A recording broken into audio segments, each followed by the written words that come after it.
سلام، دکتر نسرین فعال هستم، متخصص جراحی لثه و ایمپلنت. تو کانال من اطلاعاتی در مورد دندون پزشکی کسب میکنیم و اونها رو تو زندگیمون به کار میگیریم.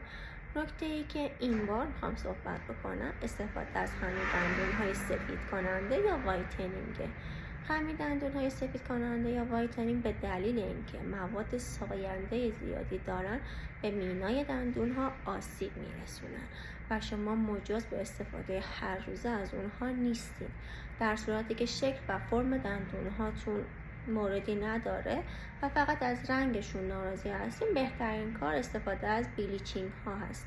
بلیچینگ به دو روش، هوم و آفیس استفاده میشه، ولی اگر فقط میخواید از خمیر دندون ها استفاده کنید، اینها ضرر بسیار زیادی به مینای دندونتون میرسونن. چرا؟ چون مدت زمان زیادی شما استفاده میکنید، مینای دندون آسیب میبینه و کاری که نباید بشه میشه. اگر خمیر دندون سفید کننده میخواید استفاده بکنید، فقط هفته یک بار مجاز هستید.